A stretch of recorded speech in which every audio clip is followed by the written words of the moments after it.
ఇవాళ నేను చేపల పులుసు చేసుకోబోతున్నా అండి. దానికి కావాల్సిన పదార్థాలు చేపలు, చింతపండు పులుసు, ఉల్లిపాయ, పచ్చిమిర్చి, ఫ్రెష్గా దంచిన అల్లం, టమాటా కూడా వేసుకుంటా అండి. ఇప్పుడైతే గిన్నె పెట్టేసిన ఇట్లా నూనె పోసిస్తా.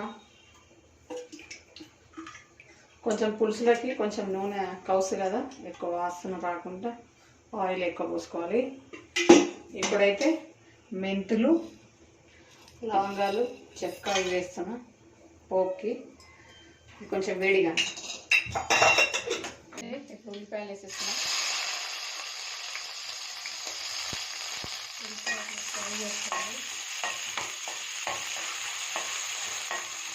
కొంచెం ఉల్లిపాయలు ఎర్ర అయినాక పులుసు వేస్తున్నానండి. ఇట్లయితే ఫ్రై కానీ కొంచెం కరివేపాకు,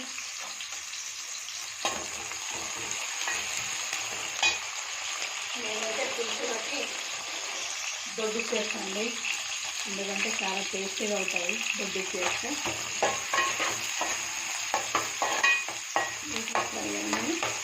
కొంచెం అల్లం పేస్ట్ వేసుకుందాం. ఏదైనా కానండి, ఫస్ట్ అయితే అల్లం ఫస్ట్ దంచుకొని అప్పుడప్పుడు వేసుకుంటే దాని టేస్టే వేరు. అది ఇట్లా గుమ్మ గుమ్మ వాసన వేసుకుంటే ఇట్లా మంచిగా అనిపిస్తుంది. చూడండి, పసుపు వేసుకుందాం. ఉల్లిగడ్డలు కొంచెం ఎర్రగానే.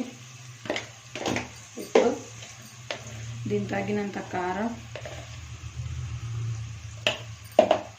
కొంచెం ధనియాల పొడి, ఇది ఒకసారి ఇట్లా కలుపుకొని మసాలా అంతా కలవాలి.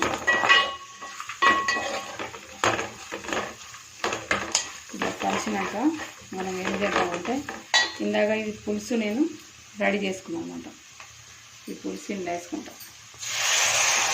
ఇందాక పులుసు పోసుకున్నాం కదా, టమాటాలు అయితే ఇట్లా పిండుకోవాలన్నమాట. ఇట్లా చేతితోని ఇట్లా తీసుకోవాలి. పిసికి ఇట్లా పెట్టుకోవాలి, సన్నగా ఇట్లా తీసుకోవాలి. ఇట్లా తీసుకొని చేసుకుందాం. నేనైతే 2 టమాటాలు తీసుకున్నాను అండి, ఎందుకంటే ఎక్కువ మనకు పులుపు తినని వాళ్ళకి ఇది చాలా పనికి వస్తుంది అన్నమాట. ఎక్కువ పులుసు ఉంటుంది కదా, ఒక్కొక్కరు ఫుల్గా చింతపండుతో చేస్తారు. చేసేసా. ఇప్పుడు ఇది ఒకసారి ఇట్లా కలిపి, ఇది మసాలాకు ముందే నేను ఇప్పుడు చేపలు వేసుకుంటాను అన్నమాట. ఇట్లా ఒక్కొక్కటిగా ఇట్లా వేసుకుందాం. ఫ్రెష్గా ఉన్నాయండి చేపలు అయితే.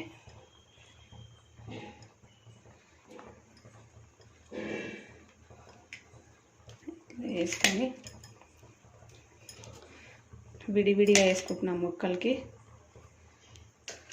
ఇప్పుడు ఒకసారి ఇట్లా బట్ట తీసుకొని ఇట్లా కలుపుకున్నాం.